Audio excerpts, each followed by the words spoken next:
کالا تھا لیکن سونا دل تھا بلال حبشی کا۔ ابو لہب کا چہرہ تو چمکتا تھا، اسی لیے اس کو ابو لہب کہا گیا، انگارے کی طرح چمکتا ہوا چہرہ، لیکن اس کا دل کالا تھا۔ تو وہاں چہرے نہیں دیکھے جاتے، وہاں دل دیکھے جاتے ہیں۔ الا من اتى اللہ بقلب سلیم، وہاں دیکھا جاتا ہے قلب سلیم کے ساتھ کون آیا۔ دل کی ستھرائی، دل کی عفت، دل کی پاکیزگی۔ شیشے اتے کٹا جمیا کندا چاڑی جاندے، شیشے اتے کٹا جمیا کندا چاڑی جاندے، جلداں نوں اے سانپ کے رکھن ورکے پھاڑی جاندے، جلداں نوں اے سانپ کے رکھ دے ورکے پھاڑی جاندے۔ تو اصل تو یہ صاف ہونا چاہیے، یہ ستھرا ہونا چاہیے۔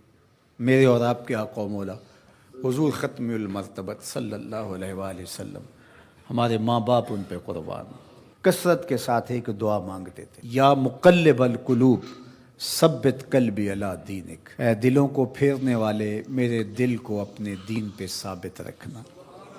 ام المومنین رضی اللہ تعالیٰ عنہ فرماتی ہیں کہ میں نے حضور علیہ السلام سے پوچھا کہ حضور اسلام لانے کے بعد بھی اس کی ضرورت ہے کہ یہ اللہ کی بارگاہ میں عرض کریں؟ تو آقا کریم نے ارشاد فرمایا کہ دل رحمان کی دو انگلیوں کے درمیان ہے، وہ جس طرف چاہے پلٹ دے، بے نیاز ہے۔ تو اس لیے ہر وقت اس سے مانگنا چاہیے، اللہ میرا دل سلامت رہے، دین پر قائم رہے۔ ورنہ ہم دیکھتے ہیں کتنے لوگ ہیں بظاہر اچھے ہوتے ہیں لیکن انجام بخیر نہیں ہوتا۔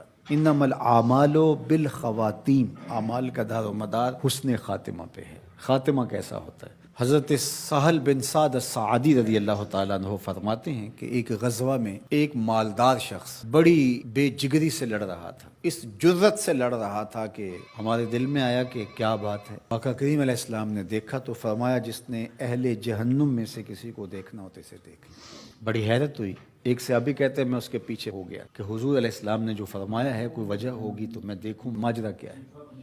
تو کہتے ہیں جب وہ لڑتے لڑتے زخمی ہو گیا تو اس نے اپنی ہی تلوار کو اپنے سینے میں یوں رکھ کر کے اپنا وزن اس اوپر ڈال دیا اور دو کندھوں کے درمیان سے تلوار ادھر نکل گئی اور یوں خودکشی کر لی۔ تو کہا کہ بندہ ساری زندگی نیکیاں کرتا ہے، لکھا ہوا غالب آ جاتا ہے اور پھر آخر اچھا نہیں اس کا رہتا۔ اور کتنے ایسے لوگ ہیں کہ جن کا ماضی بہت بھیانک اور برا تھا لیکن آخر ٹھیک ہو جاتا ہے۔ تو اس لیے ہمیشہ اللہ سے انجام بخیر کی دعا مانگو۔ یا مقلب القلوب ثبت قلبی علی دینک، اے دلوں کو پھیرنے والے ہمارے دلوں کو دین پہ ثابت رکھنا، کہیں ایسا نہ ہو کہ ہمارا انجام ٹھیک نہ ہو، انجام ہمارا ٹھیک ہونا چاہیے۔ حضرت ابی ملیکہ رضی اللہ تعالیٰ عنہ فرماتے ہیں میں 30 اصحاب رسول سے ملاقات کی ہے، میں نے سب کو فکر مند پایا ہے انجام ٹھیک ہو جائے۔ جنہوں نے اپنی آنکھوں سے حضور کو دیکھا وہ بھی ڈر رہے ہیں ہمارا انجام ٹھیک ہو جائے۔ رنگا رنگ سہیلیاں پرن کڑے پر پریا اس دا جانیے جس دا توڑ چڑھے۔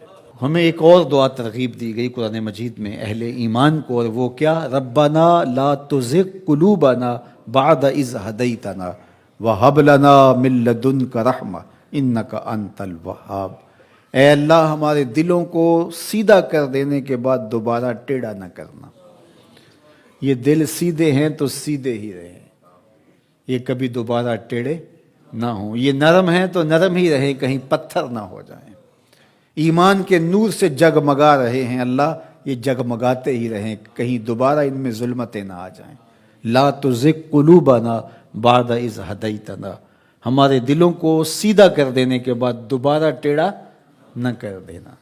وَهَبْ لَنَا مِن لَدُنْكَ رَحْمَةً، اور ہمیں اپنی جناب سے رحمتیں عطا کر دے۔ اِنَّكَ أَنْتَ الْوَهَّابُ، تو وہاب ہے، اپنے کرم سے اپنے فضل سے ہمیں مالا مال فرما دے۔ تو میری دعا ہے اپنے لیے سب سے پہلے اور آپ سب کے لیے اور اپنے جملہ دوستوں کے لیے، پیر بھائیوں کے لیے، سب ملنے والوں کے لیے کہ اے اللہ ہم سب کو ہمیشہ ثابت قدم دین پہ رکھنا، آخری ہچکی تیرے نام پہ آئے، تیرے محبوب کی غلامی میں آئے، ہم سب کا خاتمہ ایمان پہ۔ ایک ایک کر کے دوست ہم سے جدا ہو رہے ہیں، ہم بھی اس دنیا پہ مستقل رہنے والے نہیں ہیں، کوچ کر جانے والے